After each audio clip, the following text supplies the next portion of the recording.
Welcome to the Fools on Stools podcast. I'm your host, Anthony Council, with Kevin Walker and Cullen Brown. Today we have a fantastic, wonderful show for you guys today. We're talking a little bit of college football. We're talking about the biggest rivalries that will be going on this upcoming week for week one, as well as a little bit of MLB, Formula One, and the WNBA playoffs are going on.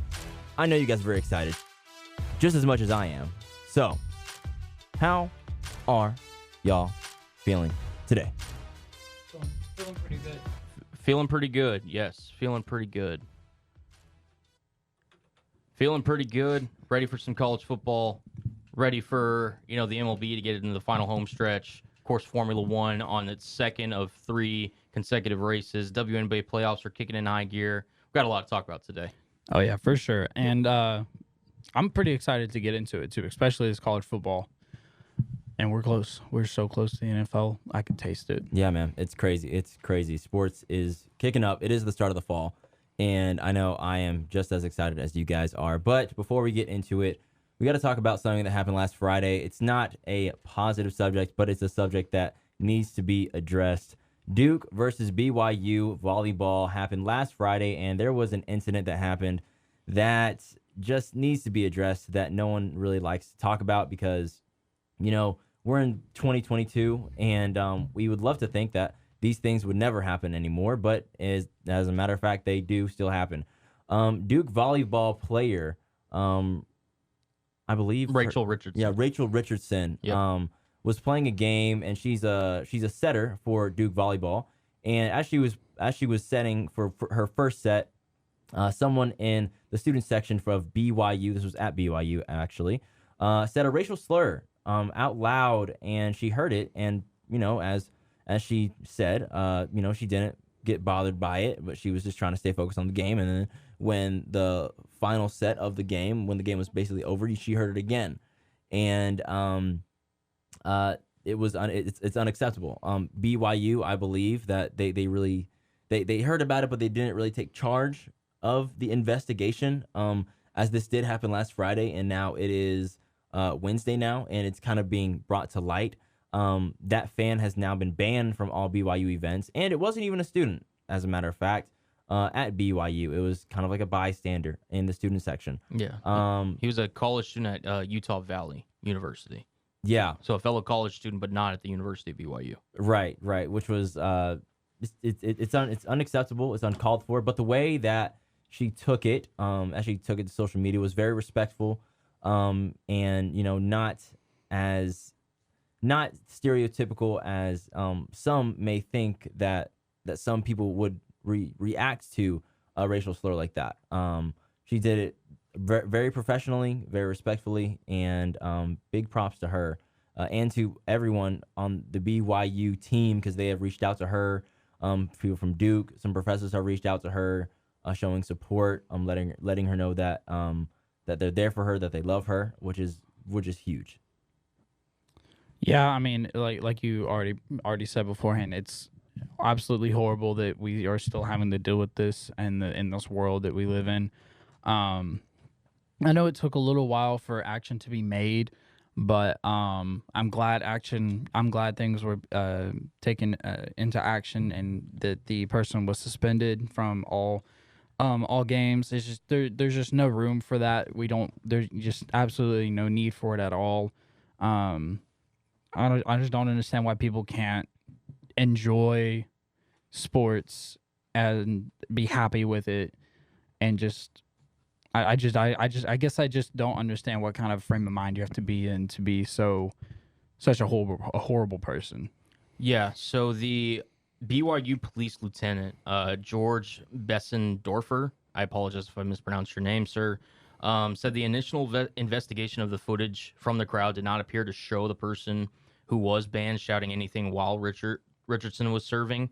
Apparently, they're still reviewing the footage, and it's an ongoing investigation. But the fan, as Anthony mentioned, is banned from all BYU events. Apparently, the fan also approached a women's volleyball player after the match, and apparently made her feel very uncomfortable. And this was something that was also reported in the report. Apparently, allegedly the guy shouted the N-word at Richardson from the Cougar student section.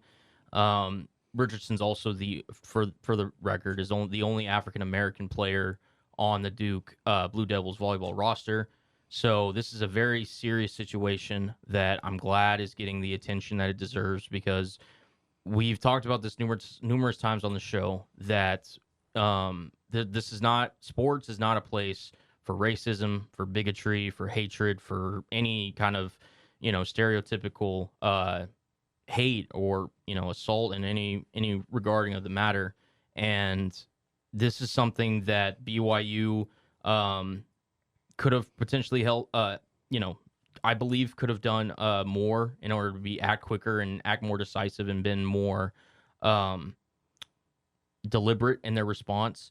It is a tough situation because apparently they still couldn't find, they're still reviewing the tape to see, when the alleged incident occurred. But from all indications, based on the actions that they took, I believe it was the right decision. But yeah, this is a story, but I'm glad to see that, action was taken. It's just always a very difficult spot when it's, it is hearsay, and, there's plenty of fans in the crowd. The fact that they were able to pick this guy out and able to identify him so quickly shows that how serious of an incident this was. Yeah. Also, I think the biggest thing, I watched the interview with Richardson on ESPN. They posted an interview with her, just talking about the incident. I think that this is actually, it's big, but also I think one of the biggest things I took from the interview that she did was that people just need to be better educated, like educated on not life, but on just, I guess, the things that have happened in this world. Because if you're not educated about the things that have happened in this world and the things that you shouldn't be saying, or the history behind a word or history behind an incident that has occurred, then you're uneducated, you're miseducated, which is not right. And I think that there are some people who are in this era or in this world who either don't realize it, or they realize it and they just don't care, and they think they can do it willy-nilly anywhere they want to, because quote unquote freedom of speech. But even with that freedom of speech, there are consequences to what you say and how you say it. So one, big ups to Richardson on the way she took it. And we, like, for all of us on the Fools on Stools podcast, we show our love and we send our love to her and the whole entire Duke Blue Devils team. Very well said. Very well said. Yep. But let's move on a little bit lighter note. College football is here, and it's now. I know that Mr. Walker is excited because his Texas team is gonna be, rolling on through. I don't think they play this week, or they open up Alabama next week. Yeah. And the official week 2. But that doesn't mean we don't got good matchups for you. I mean, that's true. That's true. I mean, one of the biggest things I think and I just want to kind of preview that real quick. I just feel bad for Kevin. I just feel really, really bad for him. Why? Just because, my Alabama Roll Tide are gonna roll on over. I'm not really that upset. You do have over. It doesn't really matter who I root for. You're gonna have an opposing team that you have connection to. But I will say Texas does play this week, but they play Louisiana Monroe. So right, that's true. I meant the national televised the opening. big game. Alabama's not till next weekend. Yes. Yes. But some of the biggest games that are gonna be happening this weekend, week number 1. Numero uno is OSU versus Notre Dame, Oregon versus Georgia, Florida versus Utah. Guys, which one are you guys most excited about? Well, so first of all, it's the OSU. Oh, okay. Yeah, don't get that wrong. The Ohio State University versus Notre Dame. TOSU. There we go. The Ohio State. Yeah. So believe it or not, Ohio State actually opened this week. Minus 17.5 spread over the Notre Dame Fighting Irish. First-year head coach Marcus Freeman will be taking his first-year starter, sophomore quarterback Tyler Buckner, ahead against the highly powered Ohio State offense, of course, led by potential Heisman favorite C.J. Stroud and Ryan Day. This one is going to be the late-night game. For those of you listening on the Central Timeline, I think it's at 6:30 on ABC. But yeah, Ohio State has a chance to really solidify themselves as one of the top echelon teams in college football. And Notre Dame is always a great historic program. They do return a lot of defensive starters on that side of the ball, but opening at a 17.5 point favorite is no It's a lot. it's not something to sneeze at, that's for sure. No, yeah, I agree with you on that. It's as big a game for Notre Dame as it is for Ohio State, in my opinion. I know we all have Ohio State up there, in probably most case scenarios have them in the top 4 of the playoffs coming at the end of the year. But I think also we could see a little bit of what Notre Dame is gonna bring. I know some people do have Notre Dame in that 5 spot, somewhere hanging around that 4, 5 spot, 6 spot. And I think depending on how they play against Ohio State will depend on how they play in the year. But for me, I mean that is a good matchup. Any matchup like that to begin the year is a good one. I'm pretty excited for Oregon and Georgia, to be honest. Yeah. I think that's gonna be a really, really good game. I know Georgia is ranked number 3 coming off that natty, but I think we're gonna see how that defense is gonna do. What that receiving core is gonna look like, missing some of their receivers, and if Stetson Bennett can still sling that thing like he was last year. But even more than that, we're gonna get a good taste of what Oregon's gonna be like this year. A lot of people are kind of riding high on Oregon as like a dark horse team, if you will. I think we're gonna see what they're about. I think this game now, and that's the thing about the first week of college football. This could be a slaughterhouse, or this could be a really close matchup. Yeah, for true. I don't know. I think either way, I think it's gonna be exciting to see if Georgia's gonna be as dominant as they were last year, or if Oregon can put up a fight against big teams. To reiterate that point, Kevin, guess what the spread opened up at? I don't know. Let me say. I'm hoping it's not 17.5 because that really debunks everything I just said. But I'm gonna say probably like a 10-point. You would be correct. It is 17.5 for the Georgia Bulldogs. Awesome. This is the first year for Oregon after former head coach, Mario Cristobal bolted for the University of Miami. So this will be very interesting to see just kind of how the Ducks come out. Obviously, we've talked about them potentially being one of the top teams in the Pac-12, a very big powerhouse from the Pacific Northwest. But I think you laid it right on the money. Georgia being the defending national champion, it's one thing to sit there and win the championship and be able to climb the mountain. It's another thing to stay there, and I think that's what Kirby Smart and his squad are going to be looking to do this upcoming season. Obviously, they open up with a pretty tall task in Oregon, but I mean, future down the line, we're going to be talking about this team a lot in the podcast. I feel like with their just known schedule of going up against the SEC foes, whether it's Alabama, LSU, Florida, whomever. And they're definitely going to be a team to watch out for this year. I want to go back to Notre Dame. How much pressure is on Marcus Freeman this week? It is pressure, but being that it's a first-year head coach with a first-year starter, I would be shocked if like the general consensus is that he should win this game.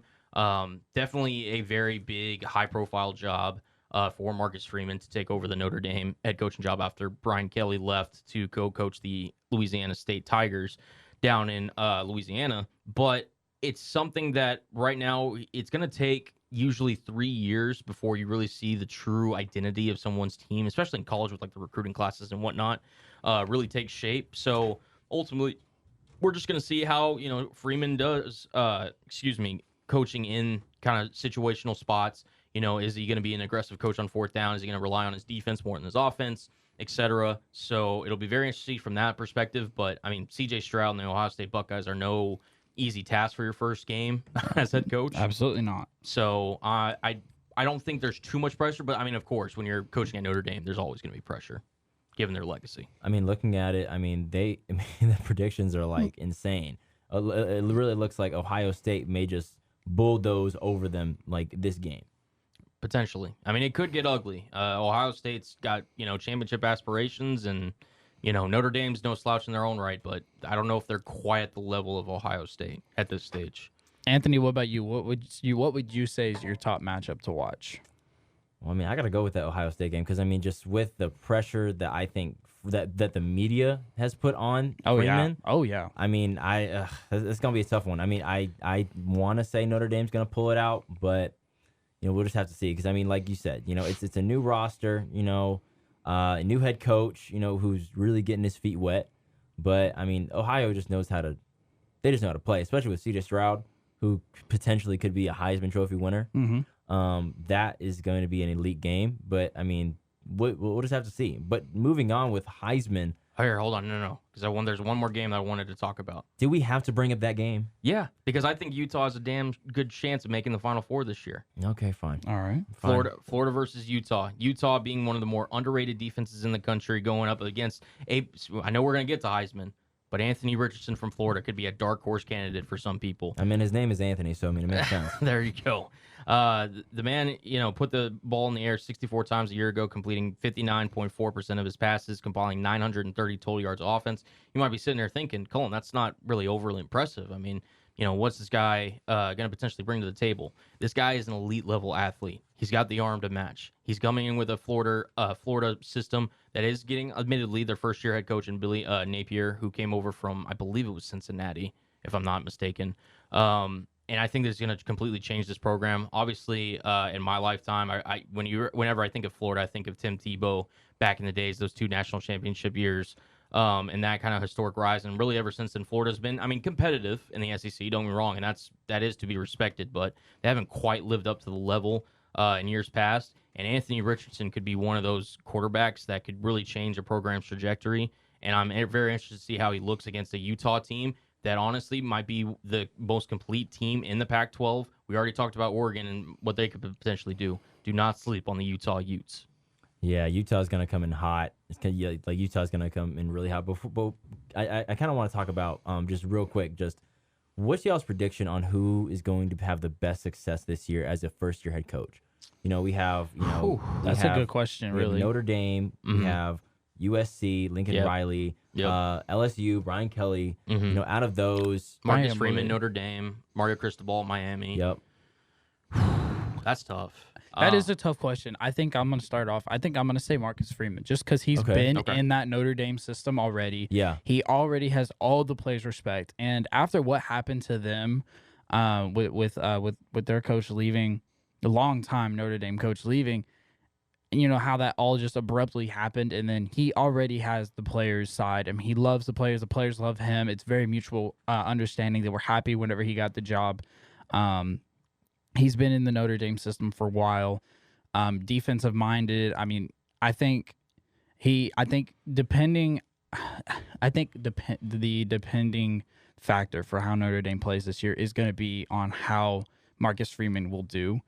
And if they're very successful, a lot of it is going to be because of him and how he's been able to come in with this culture that Notre Dame has always had. Right. Fit in, have the players' respect as a first-year head coach, and see what they can do.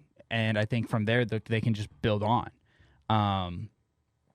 I think he could be a really high-running candidate for that. So I'll go next in this one. I'm going to go with Lincoln Riley at USC. Yeah. Lincoln Riley, in case you don't know, Kyler Murray, Baker Mayfield, Jalen Hurts. What do all 3 of those names have in common? They are currently NFL quarterbacks who played under Lincoln Riley at Oklahoma. This guy is probably I think easily, without a doubt, the best offensive mind in college football. He goes over to USC. He brings over Caleb Williams, his quarterback from last year at the University of Oklahoma. He goes over to USC, enters a whole new level of recruiting database over there in the state of California from where he was at in Oklahoma. In a Pac-12 who, listen, I love Utah, and Kevin, we already talked about Oregon. USC is no slouch either, and especially with this guy at the helm, Caleb Williams, at least familiar with how Lincoln Riley likes to operate. They're not going to be quite the level of the top-level teams, but in terms of first-level success, if you're asking me to bank on anybody, I'm going to go with the guy who not only, yes, I trust him offensively, and I trust what he'll do schematically, but also the fact the quarterback that he's bringing over last year, Superman, they call him. Yeah, Caleb Williams. So I'm a big believer in USC this upcoming season. And I understand that. I can get where you're coming from on that aspect. I just don't think that he has the immediate love from the players. And obviously this is all coming from an outside voice. Maybe I'm completely wrong, but they also don't have – now, they have high recruits. Don't get me wrong. They got guys. But they don't have the upper echelon of the 5-star, 4-star stars as your top fours and your top five, whatever's. They will get them though. Yeah, and then that brings me to my next point. Depending on how they do this year will depend on how many players flock to USC for Lincoln Riley. Yeah. I mean, they're not LSU, coming. Excuse me, but USC. I mean, when USC's balling out, it's always good for college football. And I think that having Caleb Williams there, he's not draft eligible. No, he's not this year. He will be next year because of the transfer rule, and I think he's because I think he's a junior technically or a sophomore redshirt, one of the two. But yeah, he's not draft eligible this year. He will be this next upcoming season, so he could easily be the number one player not this upcoming draft class, but the draft class after for sure. Yeah, and I think that having him there, I think, like you said, it's going to bring in a lot of recruits, a lot of offensive firepower for USC, which is going to be huge for them. And that was actually going to be my pick. Was going to be Lincoln Riley and Caleb Williams out in USC. I just think they have a great scheme. They have a great chemistry already as head coach and quarterback, and we'll just see what happens. But there was some shakeup in Dublin, Ireland. Wasn't there? Between A little bit. between two fantastic teams, and one team just came out and just destroyed, not destroyed them, but There was no destroying. Well, let's put it this way. Do we want to start with the good or we want to start with the bad? Let's start with the bad, and then we'll work our way up. Okay, so the bad is Scott Frost cannot catch a break. He is now 5-21 in one-score games as the head coach of Nebraska. Nebraska is the first Power 5 team in the nation to lose 9 consecutive postseason games, since 2014-2016. Last season, Nebraska lost 8 of the 9 games that they had between one possession. In the last win for Nebraska in a one-possession game, led by Frost, came in the 2020 regular season finale against Rutgers. I mean, Scott Frost, he was a big hire for them. Nebraska traditionally is one of the bigger programs in college football. They have not been, at least in my lifetime, and I've lived for a good amount of long time, so they haven't been good for a long time. I can back that. And Scott Frost just can't seem to right the ship over there, and it just really seemed heartbreaking. I mean, because they have the Texas quarterback Thompson, correct? Yes. I can't remember his first name for the Casey life of Thompson. Casey Thompson. I would know. There you go. That's why I was looking over to you, Kevin. But I mean, he's a good quarterback. yeah, and he showed some really big athleticism. He's got a big arm. He can move. He can definitely throw the deep ball. I mean, he's not as consistently accurate as you'd like, but he's definitely a Division I level quarterback. And even then, I just thought that it could be a really good statement win for them to get that win against Northwestern, and ultimately they weren't able to get the job done. Yeah, I was watching that game. I was actually practicing like play-by-play in color for a Friday game for high school, and it was just crazy. I mean, the running game was insane on both sides. I think it was just that last play. I mean, when he threw the interception, it was just like, why are you throwing the ball? Like, come on now. Like it was just a bunch of back and forth, and it kind of reminded me of the game that we covered that Friday, which was a very close game, just like how the Nebraska game went. But yeah, he just can't get a break, man. Like he just can't get a break. I mean, that game was intense, but I mean, Nebraska, oh boy, praying for them. Like seriously. Well, I mean, I know he threw it 2 interceptions. Speaking on Casey Thompson, but I mean, both teams threw the ball a ton in this game. Yeah. I mean, I'm not gonna flout the fact that Thompson threw 355 yards, but he did throw the ball 42 times. So I guess it's kind of expected with that, and maybe that's how this Nebraska offense is going to operate all year.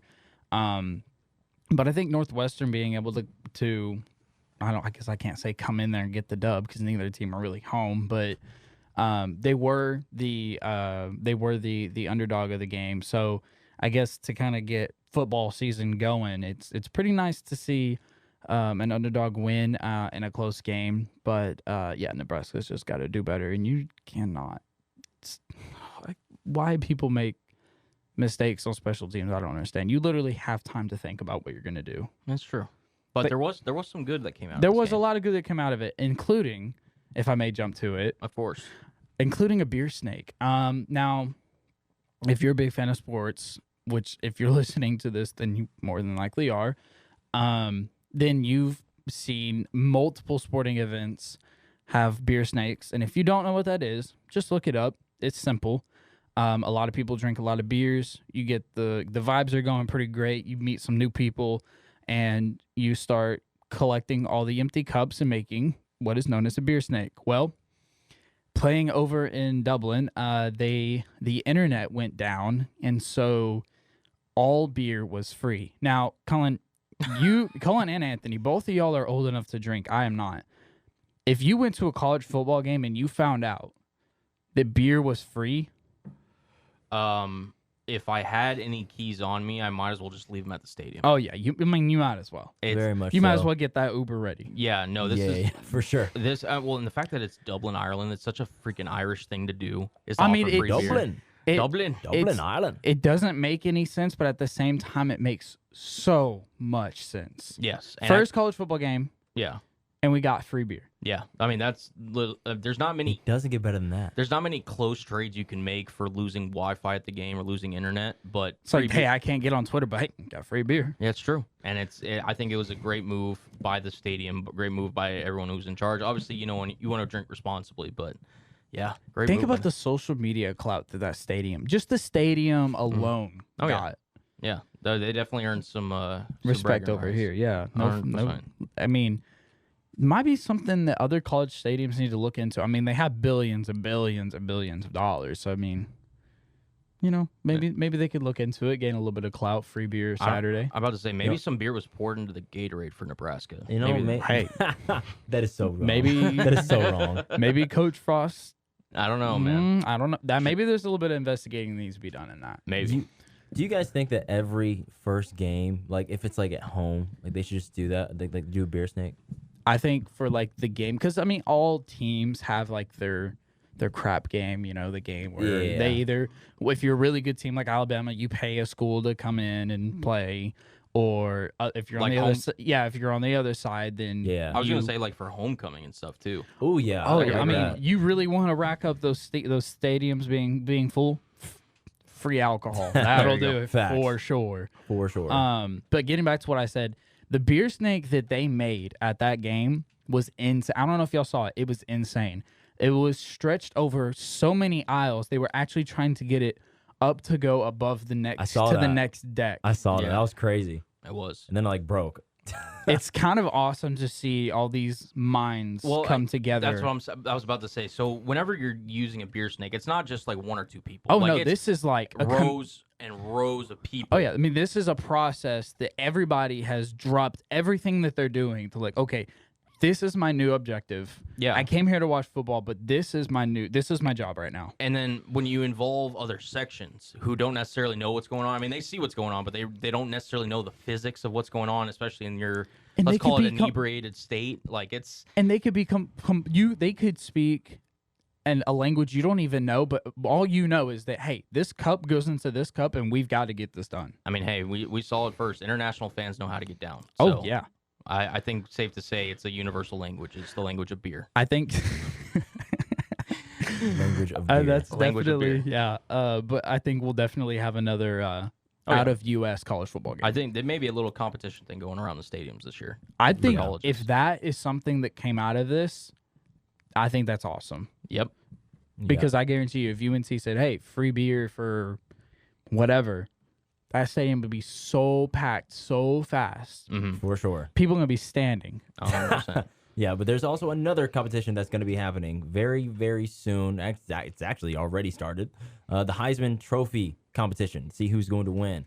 On the NFL Network or NFL.com, there is predictions. This is probably on almost every single sports website. I got There's- the odds if you want me to go into it. I mean, I have some odds too. Oh, you got odds on the NFL Network? They have Yeah, odds on there? Yeah, it's Wow. on NFL.com. The odds for Heisman. Okay. You go with yours and I'll go with mine. Okay, we'll see what they say. Yeah. All right.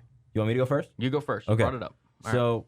So I'm just gonna go with the top three. Okay. Okay. That's so fine. they have Caleb Williams at 3. They have C.J. Stroud at number 2, and they have Bryce Young at 1, winning the whole thing. Well, what are the odds? The odds, Yeah. I don't think they have the odds. Okay, I'm that's sorry. what I was. I was going by ranking. Well, you said predictions. I was like, okay, that's predictions, but like, what are the actual like odds makers saying? That's what I was confused about. Yeah. So- yeah, I don't think NFL's like that. So, right now. so Caleb Williams is plus 700. He's 3. Okay. Bryce Young's 2 at plus 380, and CJ Stroud's at plus 20. Wow. 220. And Bryce Young led this entire offseason in potentially being the favorite, but those are the 3 favorites for the Heisman Trophy this season. Who do we think? Well, I do have a quick question. No bias. Very clear, no bias. Just wondering, where was Austin Ani and Quinn Ewers on that list? Well, let me ask you a better question. Who do you think was higher, Quinn Ewers or Bijan Robinson? Oh, That's a tough one. definitely. I would definitely say Bijan Robinson. If I had to guess, I would say Bijan Robinson's probably top 10. Well, Bijan Robinson is. I'll say top 5. He's top 5. Top 5. Okay, good. He's plus 2,200, whereas Quinn Ewers is further down in. Let's see, that's 8th at plus 3,500. He's tied with Travion Henderson at Ohio State. Austin Ani, can't seem to find him on this list, and this list goes pretty far. It's okay. So. You know what? We got an entire season. It's Yeah, fine. we do. But he did win Player of the Week, so he's there. But CUSA Offensive Player of the Week. But yeah, who is y'all's pick? If y'all had to pick today, because it's the beginning of college football, I know we just had week 0 last week, but if y'all had to pick today, who is y'all's pick for the Heisman Trophy winner? You know what? I'm gonna have to go with Kevin on this one, man. I didn't make a prediction. I know, but I'm gonna have to go on his side a little bit because I just think Bijan Robinson could win this. Okay, Like you're going with the running back. I really do think that he could win this. Because, I mean, and I'm not trying to compare players, but... Well, that's kind of what this is, but... Very true. but remember Derrick Henry and how much of a monster he was? Oh, yeah. I'm not saying... And I've watched a little bit of Bijan Robinson. But, I just think that he could be a monster this year and really shake things up. Like, really shake things up. Okay. He could be in that top 3. Yeah. I'm so serious. I really do think that Bijan Robinson has a high possibility of winning the Heisman this year. Okay. Kevin? So you said you've watched a little bit of Robinson. I've watched an entire season of Bijan Robinson. I know. I'm sure. I'm gonna take him as well, but I do think this CJ Stroud and Heisman first off, to predict a Heisman winner before the first actual week of college football has even happened is kind of insane to do anyway. But just based off of what I saw last season, I think Bijan Robinson could absolutely do it. He's a beast. He's elusive. He can do anything to get open. He can basically miss the first tackle on every grab, on every catch, on every handoff, whatever. And he's just so dominant and just amazing. He's a human joystick. So I'll be the non-Texas fan in this room, apparently. It's not Texas But no, listen, I love Bijan Robinson. He's the best running back in college football. There's no denying that. But I think it's a quarterback-based award. And I don't think Bryce Young will win it just because he won it last year. And the media tends to not do back-to-back with Heisman's. Caleb Williams at USC, I just don't think they'll win quite as many games or win the Pac-12 to kind of qualify, although he would be a pretty good bet for me. Listen, there's a reason this guy's the favorite. It's C.J. Stroud at Ohio State. Yeah. With potentially the number 1 wide receiver, Jackson Smith. I can't pronounce his last name, so I apologize. Igbia. Jackson Smith Igbia as potentially the number 1 wide receiver in the country. C.J. Stroud, Ryan Day. I mean, that Ohio State offense is going to put up numbers. I think they're making it to the national championship game. I think they're winning the Big Ten. I think he's going to put up a lot of numbers and be in the discussion for the number 1 overall pick in this upcoming draft. I'm going with C.J. Stroud at Ohio State. Yeah, I mean, that's understandable. So, but I know we got to move on. Anthony, why don't you take us away? Well, he's back, ladies and gentlemen. He is back. Clayton Kershaw is back, baby. He has been out since, I believe, August 5th with some lower back pain, and now he's back, ready to go with the Dodgers. And I know Tyler, he's very happy. He must be a very happy Tyler. Yeah. Well, I was talking to him yesterday, and he said that he'd be shocked if the Dodgers even won one game with just the injuries that they had and not the star power pitching that he had. They got the win last night. They got another game coming up tonight, and as you mentioned, Kershaw set to return on Thursday to rejoin the rotation. Needless to say, they are going to continue to win. Yeah. I mean, they've got the number 1 record in all of Major League Baseball right now. You would hope so. Yeah. I mean, when we talked about our predictions at the beginning of the year, we all consensusly had the Dodgers ranked as the number 1 team in Major League Baseball, and they're showing why. They're deep as you know what. They are without Walker Buehler for the rest of the season after his injury, and they're still deep. They've still got plenty of pitchers. They got still plenty of talent. They have prospects. Yeah. They can just... everything, and they're ready to go deep into October and capture another championship for the City of Angels. And it's hard to say another team could potentially dethrone them, especially in the National League. The Mets, if anybody, they got to show their stuff if they're gonna, could potentially compete with this team later in the year. So I don't know if y'all saw it. I believe it was on ESPN or Bleacher Report or one of those, on one of their social media accounts. So there was a fan at a baseball game, and he was wearing an Aaron Judge jersey, but it was a Mets jersey. Yes, I did see this. So Wait, what is that? How does that? you said a Judge jersey, but Yeah, it he was a Mets wore it was jersey. it was the same number, same name. It was a Mets jersey, but it had Aaron Judge's number and last name on it. That's disrespectful. I'm Well, sorry. Is it like, how do you take that? Because like New York, they're like yeah. direct rivals. Well, That's just mean, man. Well, Kevin, it's fan is short for fanatic, and people in New York, they love their teams and they can dream all they want to. Because Judge is a technically free agent potentially coming up after this offseason. Maybe they're trying a little recruitment tactic. I don't know, but I guess I sense tampering. yeah. Tampering. We'll have to check those guys' employment histories. Yeah, see, MLB's if gonna they have get any them. connection or MLB's anything. gonna get them. But yeah, to me, the Mets, they've been a really great team. I know they're still technically competing in their division with the Atlanta Braves to hold them off. But it looks like, but barring anything happening this back half of the season, the Mets will potentially be the number 2 seed and also receive a bye in the Major League Baseball playoffs along with the Dodgers. I really do believe that these are the 2 best teams in the National League, and ultimately the Mets have really got to show us something in this last month of the season before I really start buying that they could hang with the Dodgers. So I agree. Sorry. No, you're good. So how do you guys think he's gonna play, Kershaw? Kershaw? Yeah. I think he'll be fine. I think he's not quite the level of player that he used to be, but I still think he can produce at a high level, and in big spots, he can still bring out some of that Clayton Kershaw magic that made him one of the best pitchers of our generation, if not the best. And I think he's going to be something that the Dodgers don't even necessarily need, but they're happy to have him back. Yeah, I mean, like you said, they do play against the New York Mets today, which is very exciting. And give me your prediction on this game, because they already won a game yesterday or the other day. Well, I mean, what about the series? Let's do that. So the last 2 games of the series, because they're a 3-game series.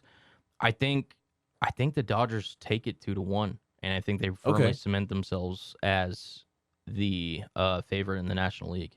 Because I think they might lose tonight, but with Kershaw coming back, I think they win Kershaw's start, and they take the series 2-1, and yeah, I think they're smooth sailing from there.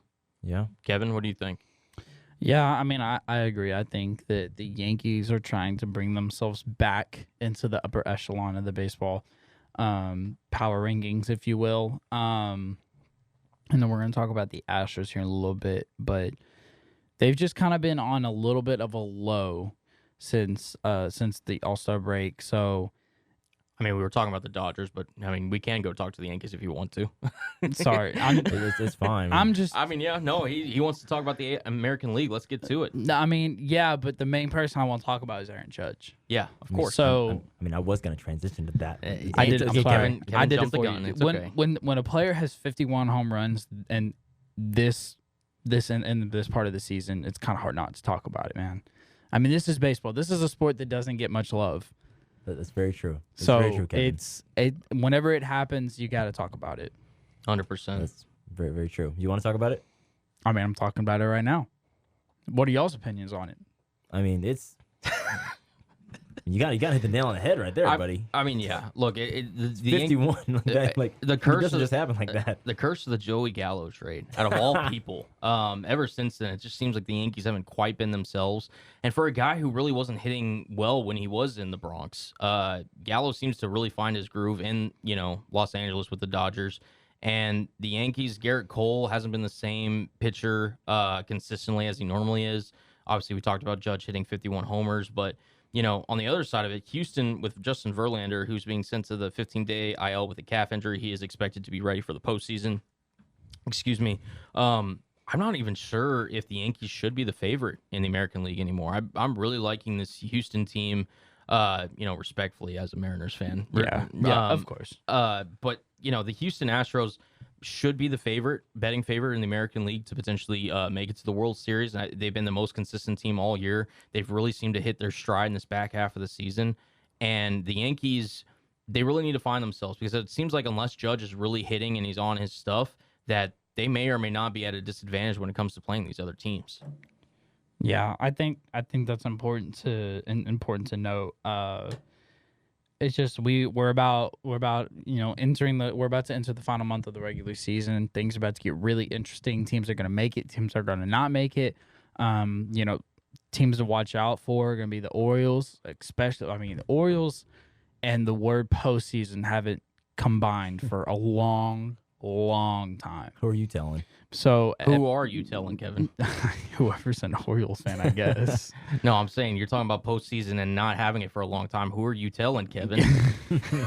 Who are you telling? You have to have it at first to not have it for a while. I'm the only reason I'm letting that slide is because the entire time he's been born, he hasn't seen what he should have seen by now. But we'll let it slide because I'm not talking about it today. But yeah, I think the American League definitely has the best shot of a wild card team potentially upsetting the top two. I really think the Toronto Blue Jays, especially on paper, could be a team that could really upset anybody in the American League if they're not careful. Still have Vladimir Guerrero Jr., still have Bo Bichette, still have Springer, and are able to go with their pitching lineup 3-4 deep and be legitimate about it. So definitely think the American League is going to be more up for grabs, but we'll have to wait and see, because there's still a lot of chance that whoever's going to even win the Central is going to be not decided yet, because we still have a long time to go before the end of the season. So very interesting to see. So what team do you think is going to really kind of surprise everybody, that oh my gosh, didn't see them coming out of nowhere? Like, they just came out of nowhere by the end of the season. To like make the playoffs, or make the playoffs. I mean, we can't really say the Orioles, because everybody's kind of been watching them here and there the entire year, because they've been basically floating above 500. Mm-hmm. Cullen, do you have any? I mean, it's tough when you say the word surprise, because at this point we kind of already know like who to expect. Yeah. I will say one team that's not quite getting the love that they should be is the Rays over in Tampa. They were in the World Series not too long ago, ultimately coming up short against the Dodgers, believe it or not. They're still a really well-coached ball club. They definitely have some pieces there that could, make it interesting in the wild card round, but I think they still hold the current top wild card spot, so they would be potentially in that first round matchup against, the AL Central division winner. So I'll give them credit, but yeah, I think for me personally, I'm more interested in the Blue Jays personally, but that's not really a surprise. Like before the season, we had them as a top 5 team consensually. Yeah, in the top 5. I think another team is not really a surprise, because we knew they were stacked. I guess we just didn't really know how stacked they were going to be. But the Atlanta Braves without Freddie Freeman, that's a shout.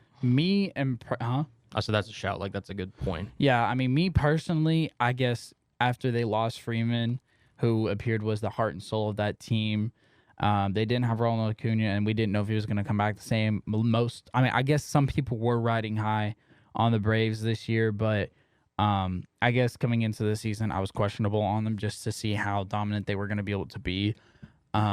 It's almost as if they didn't skip a beat. They're playing amazing. They have been all year. So kind of like Cullen said, we've been watching, so we know that they're not a surprise team necessarily, but it's a surprise to me anyway how successful they've been able to be this year. They're 3 games behind the Mets in the NL East, so they're definitely. It is hard losing Freddie Freeman, but it is also, makes it not as hard whenever you trade for a fellow All-Star and Matt Olson. And you I will say just won a championship too. That too. So they got that pedigree in them. Yeah, of course. Now moving on to the topic that Anthony, you're well versed on this, right? Formula One. Vroom vroom. He speaks car. Gas, mileage, and all tires. gas, no brakes. Yep, that's it. Anthony Council. Yep. Well, that's me. Steve Sarkisian, but yeah. Okay. Whatever. Sorry, I had to. I know you did. Anyways, the Formula One drivers, teams, everybody return to the Netherlands. The Dutch Grand Prix is the second of 3 races on the bounce for Formula One after the summer break. Max Verstappen gets home advantage as he technically raced under the Dutch flag, even though he was born in Belgium. Little interesting fact that, you may or may not have known there. Is the current betting favorite to win the Dutch Grand Prix, with Charles Leclerc being second, is Max's teammate Sergio Perez, and third. Kevin, what are your main thoughts going into the Dutch Grand Prix weekend? It is no surprise to me that he's the betting favorite. Whenever you start, correct me if I'm wrong, 15th? He started 14th. 14th in Spa, and you come back and you win it, and you were in first place by like lap 14, 15. Yeah, he was, and the safety car did help him, but it was the furthest he had come back from, back that far in the grid to win a race in his career. So even Max is, exceeding his own expectations. Yeah, and I mean, like I said, it makes all the much sense for him to be the betting favorite. It's crazy how good he is. But yeah, I'm excited to see how it's gonna go. For me personally, this last week in Spa was not McLaren's week. With all these rumors going around, that's probably having to do something with the team rapport and the and everything going on over there. But Lando had some engine issues. Ricardo was doing pretty good. Lost some spots, so McLaren didn't do too good. Hoping we can have a little bit of a bounce back weekend, but overall, I'm just interested to see if Ferrari can make good decisions, I guess. Yeah, it just seems like they just cannot stop, no matter what, of getting in their own way. It's like, even when they're simply just so sad. They're asking Charles over the radio, "Hey, what do you think about this? Hey, what do you think about this?" It shows the level of insecurity that the race strategist, who that's their job, you know what, is to make those calls. It's kind of like, I'm gonna make a baseball reference here. It's kind of like they're the Angels. Little curse franchise, also a little bit of red. I see where you're going. I mean, not only that, but you have. I mean, I guess all-star wouldn't be the correct term for Formula One. You know what they actually kind of remind me? Because the thing is, the Angels aren't historically great as Ferrari is. I'm just kind of thinking as far as having amazing talent and wasting it in Charles Leclerc and Carlos Sainz for that matter. Well, I mean, to be fair, they've had plenty of other talented drivers in the past, such as Sebastian Vettel, Kimi Räikkönen, that didn't, achieve everything that they thought they would achieve. Vettel actually never winning a championship for the Scuderia. Räikkönen did win one back in 2007, if I'm not mistaken. So Ferrari's had talented cars. They're usually always towards the upper front of the field, or at bare minimum, the front of the midfield. But yeah, Ferrari just seems like they cannot get out of their own way, and it's caused Max to basically be a foregone conclusion that he's going to be the world championship driver for 2022. Well, yeah, because Ferrari has the only car that really stands a legitimate chance to beat that Red Bull, and it's like they're not doing it. Yeah, and I mean, the thing is I've said this once and I'll say it again. Ferrari in the corners and getting in and out of corners is the faster race car. Red Bull on the straights is the fastest car on track. Like, down the straightaway, no one can touch them. And, in a circuit like the Dutch Grand Prix, I know, Kevin, you haven't probably seen a Dutch Grand Prix before. It's a lot of turns. It's very technical. It should be a track that Ferrari exceeds at. But Red Bull at the same time, like, I just trust them more in this spot than Ferrari does. So, I mean, if I'm a betting man, I'm taking Max Verstappen here. Yeah, I mean, it's just like you said, they can't stop getting out of their own way. It's so upsetting to see because, I mean, Charles is so talented, and Carlos Sainz, for that, like I said, he can be talented too, and he can, I mean, with the legitimate chance to win a championship with the right decisions, they could. Yeah. But I mean, if you're not going to have any competition whenever you're Max Verstappen and you're able to move from 14th all the way to first place within 15 laps. Yeah. I mean, I guess who is to compete other than Sergio Perez? Yeah. And I mean, Checo even then finished, I think it was 18 seconds off the pace at the end of the Belgian Grand Prix, and it wasn't close. I mean, they're essentially driving the same car, and it doesn't matter. Like, Max is just his confidence, his ability. There's not a single racetrack that I don't feel confident in him in if I'm a Red Bull fan. So going forward, I think we expect more of the same. Like I said, it wouldn't shock me if he breaks the race win record for a season this year. Yeah. I think Sebastian Vettel holds the record at 13, if I'm not mistaken, off the top of my head. But yeah, Max is well on his way after his performance at Spa, and I think he'll see more of the same at the Dutch Grand Prix, but you did mention McLaren a little bit. Alpine, McLaren, Piastri hearing starts over the dispute of their contract and everything. As a McLaren fan, I kind of wanted you to talk about this a little more since we're about to probably get some resolution. I mean, we know Daniel's not going to be in the seat for 2023. Piastri is looking to potentially move into that seat from all rumors and everything that has been speculated. What is your thoughts going ahead before this hearing starts? So actually, my first thing is I want to ask you, what do you mean by hearing? So basically what happened is like, because Piastri... Is it like tampering issues or no? So what it is there's a contract and there's payments that Piastri's accepted from Alpine with the thought that Alpine paid him, given that they thought he was going to be like their next driver coming in, and especially with Fernando Alonso moving to Aston Martin, there's certain payments that Piastri took, and certain practice times and everything, and certain money that they've invested. So they're basically going to hearing to right the wrong of Piastri accumulating all this money, and then also like what the information was McLaren. If McLaren can also pay them potentially, because when you train a driver and he goes through like all the testing time and you all the wear and tear on an engine and everything, that costs money. And so they're looking for McLaren, as being Piastri's assumedly next team, to kind of give them some payback for, hey, we've invested all this time in their junior driver, now you're stealing them from us. No, we want compensation from that. So that's kind of what this hearing is mainly about, is of course, with everything in life, or a lot of things in life, it's money. It's always down to the money. So it's kind of like just, hey, give us our money back, and we'll let you go. It's not even our money back. It's just our money that we spend on your driver. So that's essentially what it is. Interesting. That's a very interesting situation. I would just say that, I mean, I know we know that Piastri's this phenomenal driver, but right, what do we know about him personality-wise? I mean, listen, he's a fiery competitor. He obviously has won 3 championships in the quote-unquote minor leagues for Formula One.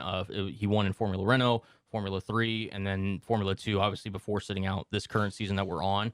So he's a very talented driver. He's done something like, he's that level of prospect of like a George Russell, Charles Leclerc. I think there's another one that I'm forgetting off the top of my head that like came into the sport and you instantly knew they're going to be a game changer. So like, don't get me wrong, McLaren's, if it is true that he's signed with them, is getting a blue chip prospect.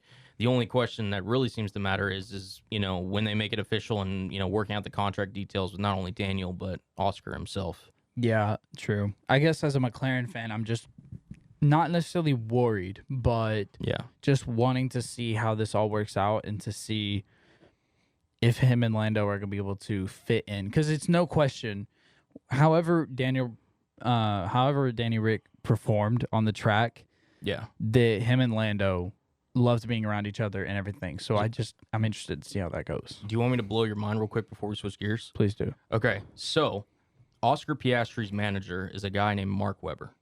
Mark Webber is also an Australian driver who used to drive in Formula One. He was the second seat in the Red Bull chair whenever Sebastian Vettel was winning his 4 world championships. Okay. He's a very accomplished driver. He's won multiple races in Formula One, a very successful Australian driver. He retires from Formula One, and who takes his seat? Daniel Ricciardo. Daniel Ricciardo at Red Bull, then he moves over. Daniel obviously has his career and everything, yada, yada, yada. He takes time off from his career after he retires, and he then represents Piastri. Piastri also being Australian, and now that Daniel Ricciardo is getting the boot from McLaren, who is, to be potentially moving Danny Rick out of McLaren, other than Oscar Piastri and Mark Webber. It's just funny how that Aussie kind of triangle works, and how Piastri might be the beneficiary of it. Okay, yeah, my mind's blown. That was all right. That was not what I was expecting. Little Aussie triangle for you. So maybe Aussie. Oi, oi. So maybe Piastri did agree with Alpine, and then you said his last Mark name, Webber's had his eye on Daniel Ricciardo for the entire time. He's like, I got a revenge. He's like, I got a revenge story I need to finish. You're coming to McLaren. Basically a decade in the making. Yeah, he's like, no, we're going orange. But that's a lot of Formula One. Anthony, we appreciate you as always letting us kind of get in our soapbox there. But I know you got something that you really wanted to talk about, and something that we needed to talk about because we haven't given it enough publicity. You want to? I mean, you kind of already brought it up with the color orange. Oh yeah, I have. Yeah. I mean, well, I should have said papaya, but yeah, orange nevertheless. Papaya. It's the official color for McLaren. It's like a shade of orange. Oh, the papaya. I like papaya. Papaya sounds delicious. Anyways. Sorry. Also, I kind of just like the word. But the WNBA playoffs are they're going on, maybe not right now, but they are going on as we speak. And the Chicago Sky face the Connecticut Sun, and the Seattle, not your Supersonics, I'm sorry, but the Seattle Storm Yes, sir. are facing the Las Vegas Aces. An interesting thing about both these teams, both of them finished 1-2 in the regular season, with the Las Vegas Aces really destroying, not everybody, but going 26-10, as well as the Chicago Sky also, which is very interesting. But the WNBA playoffs are underway, and kind of a shocker of a loss for the Aces, with the Seattle Storm taking win number 1 in the semifinals. I'm sure Cullen is happy about that, with Sue Bird, the point god. Sue Bird. And the Connecticut Sun taking the win over the defending champs, Chicago Sky, with Candace Parker, which I was kind of shocked, because I was kind of surprised, because I've seen the Chicago Sky play, and they've been one of the most elite teams in this season, honestly. Yeah, no, listen, I mean, you hit the nail right on the coffin. Seattle Storm with Sue Bird, 12 assists, no turnovers, emotional leader, the long-standing veteran leader, Sue Bird, leading this group, Seattle, who, again, is not the favorite by any means. Las Vegas has been one of the more complete teams from start to finish in this WNBA season. And they also relied on guard Jewel Lloyd and Brianna Stewart, back-to-back top picks by the Storm in 2015 and 2016, respectively, had 26 and 24 points to help contribute to the win over the Vegas Aces. And like you mentioned, Candace Parker, for one of the, I think, more well-recognizable stars in the WNBA. Yes. She, despite her heroics, Connecticut was able to come out on top in this matchup. I do look for both series to even up, as both games are being played tonight. Game 2. Listen, Seattle, especially at home, to get that win over Vegas was huge, but I think it's going to cause Vegas to come out more focused, more motivated, and I do think they are going to get the Game 2 victory. And same over in the other bracket. I just don't believe Candace Parker, you can really get her down 2-0 in any series. I don't believe that happens. Yeah, I mean, she's a champ. She's a champion, but also, I mean, with on the other side, the west side, with the Aces and the Storm.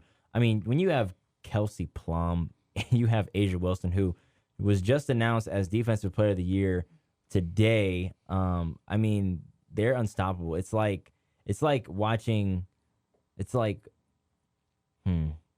Kobe and Shaq on the W side, because like Asia Wilson is so elite on the defensive side, and she's such a versatile big, who can get you on the inside, get you outside, shoot the three, shoot the mid-range. She really can do it all.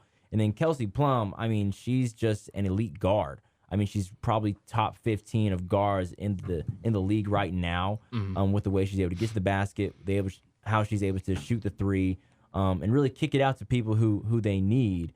I've been so excited for this matchup with Vegas and Seattle. I mean, it doesn't get better than this. Sometimes I just want them to be in the finals just to see who can win the whole thing against those two. But, sadly, you can never get that. But it's okay. It's cool. It's okay. We're getting it for a conference finals. It's the next best thing. Anthony, I'm really glad that you pointed it out, because we talk about how over on the men's side, like how more developed and how more well-skilled like these young guys are coming into the NBA. The WNBA's got some bright stars too that are no longer one-dimensional. Like, they have very well-rounded games. They're able to do things that, previous iterations weren't able to do. And it shows the evolution of the game, how serious they're taking it. And got to shout out to the women, man, because this is something that, they keep putting good basketball on tape. You'll be forced to watch them. And that's the biggest thing for the WNBA right now. And also, speaking of the Vegas, and I know I keep bringing up the Vegas Aces and Seattle Storm, 7 number 1 overall picks playing in that matchup. First time ever in W or NBA like format ever. So that's also huge. But big shout out to Courtney Vandersloot. She's a dog, bro. No. She's a dog on the Chicago Sky. And I think having Candace Parker and Courtney Vandersloot, I think they're going to be able to bring out the win. I want to lean towards the Sky trying to repeat as champs, because it's tough to pick against them, man. it's really hard because, the way they played, they had, I think, 4 players, all WNBA. Right. You don't think Sue Bird walks out with a... I mean, A fifth champion? I'd love it. I want to say That'd yes. be like cherry on top. That would, but honestly, I think Brianna Stewart, she knows that, it's Sue Bird's last ride. I don't think she's gonna let anybody get in her way. I would really hope so. One last thing on Candace Parker, because I didn't realize she finished with 19 points, 18 rebounds, 6 blocks, 5 assists, and 4 steals. She fell 1 steal short of the second 5x5 game in league history, something she achieved during her rookie season back in 2008, and she's doing it in the conference semifinals. Hey man, That's the kind of girl you're going up against. That's the kind of woman you're going up against. Excuse me. Okay. So give me your prediction of WNBA MVP. It's a tie between these 2 athletes, and they're both playing in the semifinals. And they're kind of on the other side too. It's Brianna Stewart and Asia Wilson. Asia just won the Defensive Player of the Year. Brianna Stewart, she's been an MVP. She's been a champion multiple times, as well as Asia Wilson, and they've been going back and forth. Time and time again, it's a rivalry between the 2.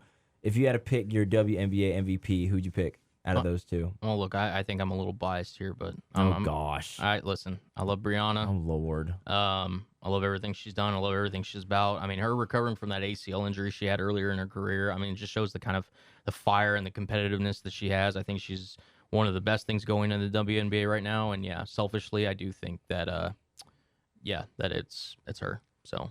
It's who? It's Asia Wilson, right? No. Yeah? I'm going Brianna Stewart. Oh, okay. Kevin? I think I'm gonna have to side with you. I think that you're right. I think she's gonna win it. It's tough to compete against somebody like that. And either way, whenever you're taking people, and that goes for NBA or WNBA or any sport at all, when you're picking MVPs, you're splitting hairs to find the best of the best of the best. And I think I'm gonna side with Cullen on that one. Thank you, sir. Don't do it often, so that's so sweet. But I'm siding with Asia, the Defensive Player of the Year. Fair. I think she'll win Defensive Player of the Year as well as MVP also. But guys, what a show! Formula One, what a show! College football, WNBA. And of course, some regular baseball too. That beer snake. Yep. It's a beer snake or I'm bear telling snake? y'all, if y'all didn't see it, go see it. It was absolutely insane. Do some research on the language of beer as well. The language of beer. Language of beer. They say that music's the universal language. I think not even just beer, alcohol in general could very well just be the universal language. Facts. So that's how we'll end that's how we'll end the show. Just speak alcohol if you're above age. Right. Obviously, Drink don't responsibly. go. Yeah, don't There be you go. doing nothing stupid. Right. Make sure you guys follow us at Fools on Stools on our Twitter, Instagram, and all social platforms. Follow us on our personal ones as well. If you guys have any questions, comments, or concerns about what we talk about, and if you want to talk about Kevin's hot takes or the stats that Cullen brings up, or why I'm so wacky on this awesome podcast, please hit us up. Let us know. We'll be back right here next time on the Fools on Stools podcast. For Kevin Walker, Cullen Brown, I'm Anthony Council, and for everyone on this fantastic podcast, we'll see you guys next time. Grab a stool, be a fool. We'll see you guys on the flip side. Peace.